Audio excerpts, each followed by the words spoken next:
Pamberi nokubatana. Pamberi negwaro musangano. Pasine mhandu.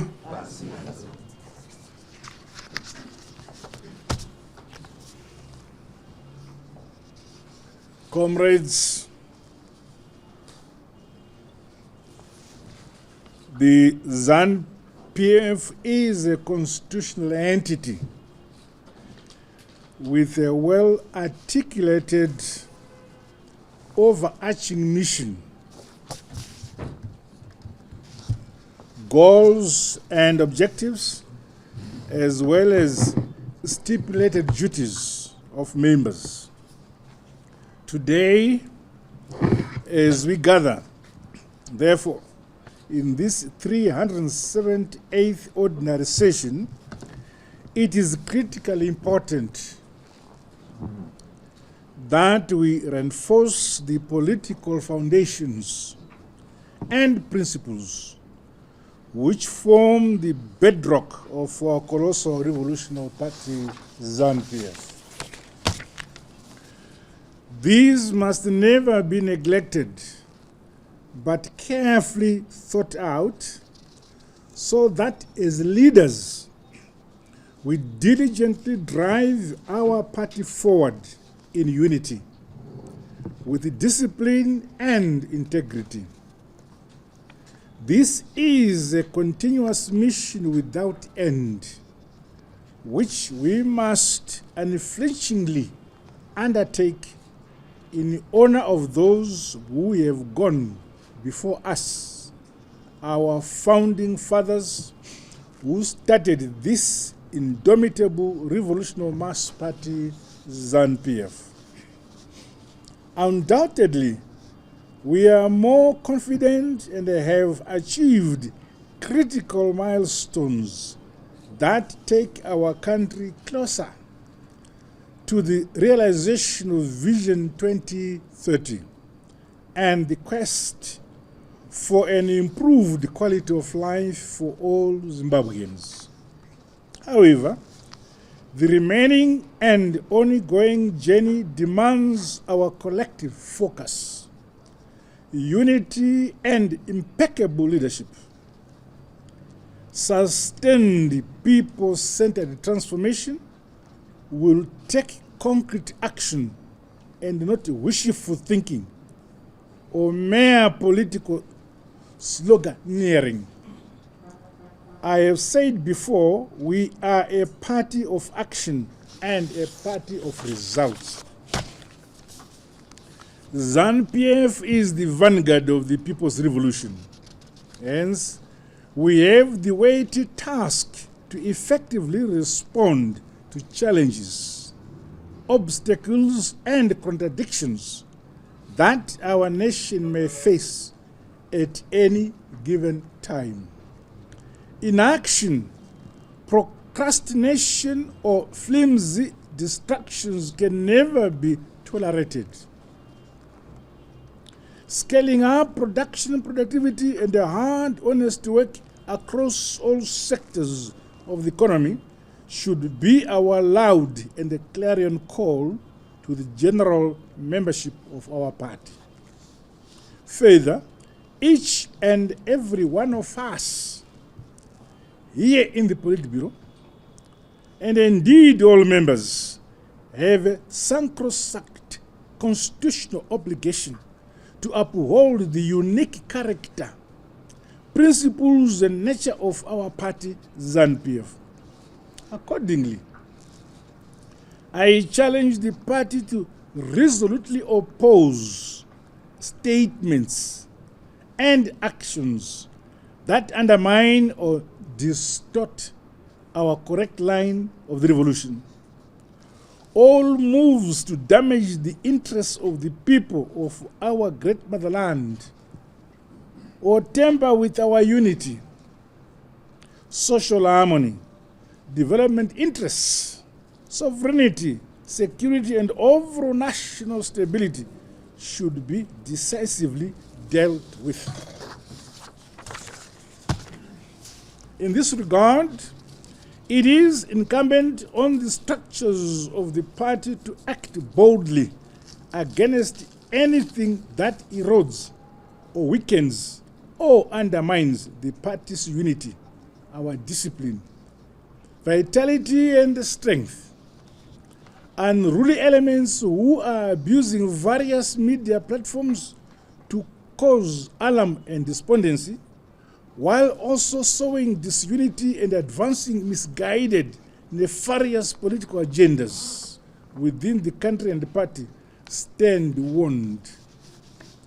I call upon this Politburo session to once again introspect and give the requisite guidance so that our beloved partisan PF and the people of our motherland, Zimbabwe, pick up pace towards building a stronger party and the realization of our shared national development agenda. As we are all aware, Bulawayo province will host this year's 21st National People's Conference under the theme, and I quote, industrialize and modernize towards the attainment vision 2030, end of quote. It is most opportune that the conference coincides with the period of the SADC Anti-Sanctions Day, which is commemorated yearly on the 25th of October. I therefore challenge the party and government machinery to arrange activities to raise our voice for the total removal of the illegal sanctions imposed on our country and other progressive nations. Additionally, this Politburo session will receive reports on priority activities in preparation for the conference. Updated reports will be given with regards to the just ended restructuring exercise of party cells and villages.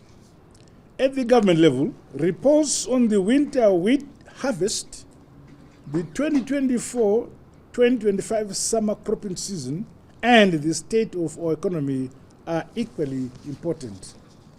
Comrades, may I take this opportunity to applaud the party for its leadership and support that saw our country successfully hosting the 44th Ordinary SADC Summit of Heads of State and Government.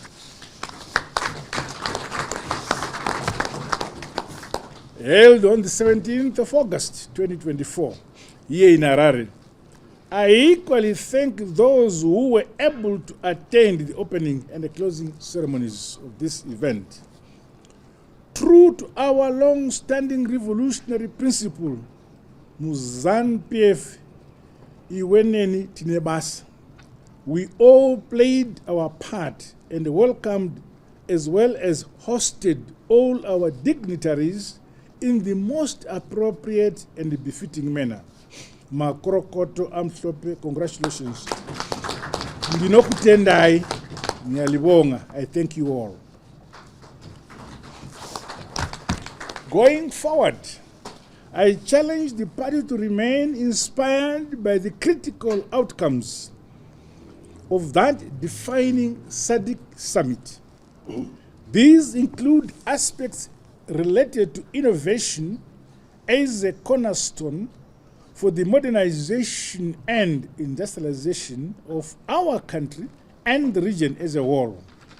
Our people, especially the youth and entrepreneurs, should thus be accordingly engaged so that we steer practical action to harness benefits from the intricate linkages between innovation, increased production, productivity, and economic growth.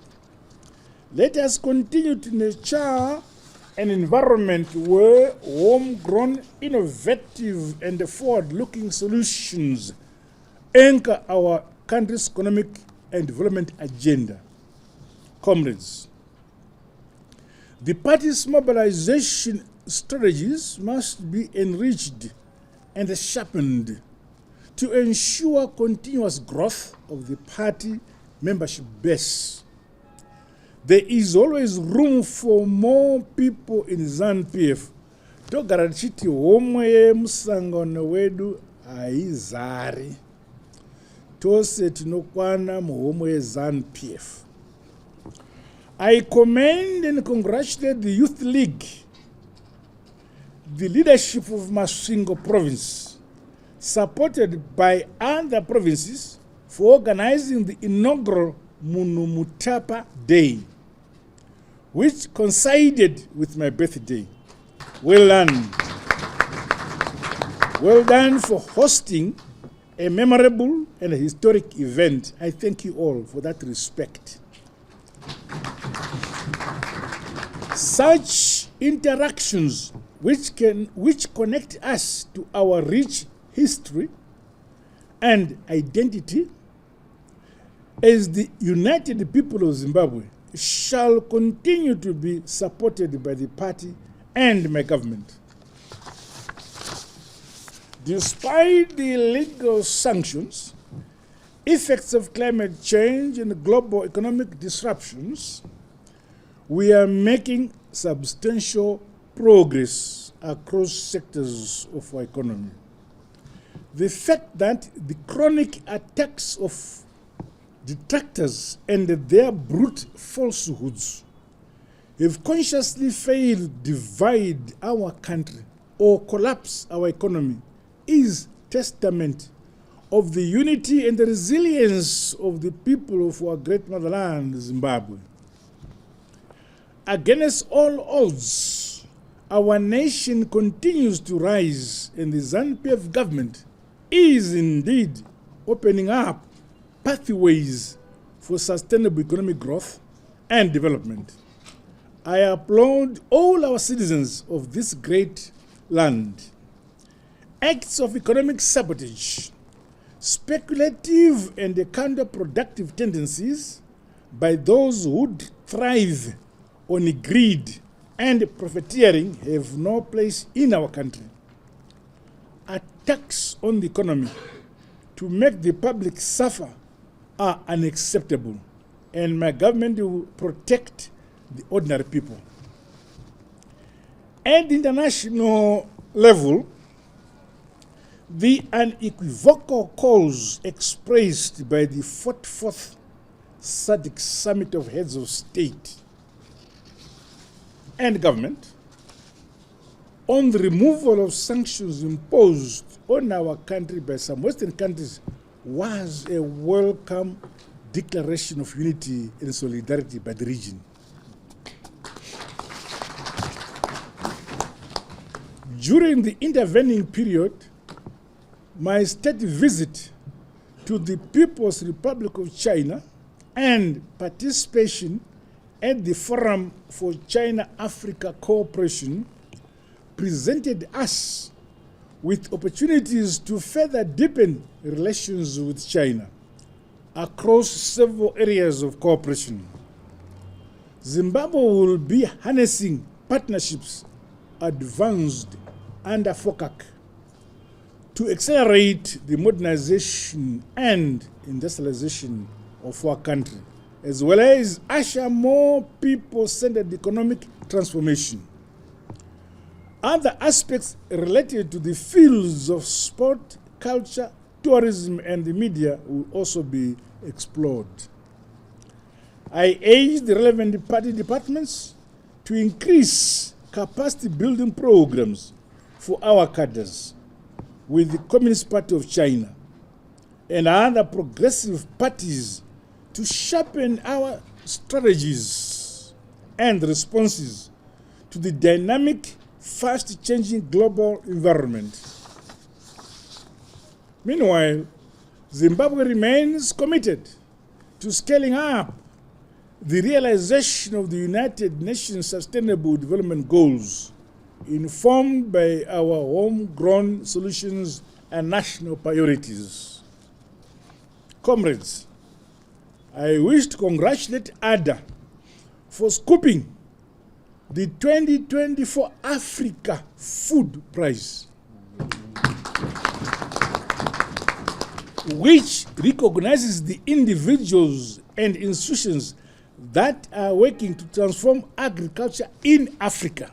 And this year, Zimbabwe won the Africa Prize. Given the promising 2024-2025 rainy season, I call upon all structures of the party to keep members and communities mobilized and adequately prepare for the upcoming season. Government has begun to avail the requisite inputs under the Presidential Agriculture Climate Proofing Input Support Program, which I will be launching in Buera. No household, village or ward will be left behind. In conclusion, may I reiterate that ZANU-PF is a colossal revolutionary mass party. All the structures of the party are called upon to align with its cardinal constitutional principles and to be patriotic, disciplined, and loyal to the party and its leadership. Finally, before we turn to the agenda, may I invite the Politburo to rise as we honor the cadres who passed on during the intervening period. Many were interred throughout the provinces, while the late national heroes, Brigadier General retired Elasto Madzingira and Brigadier General retired Shadrach Ndabambi, were laid to rest at our national hero shrine. May all their souls rest in eternal peace.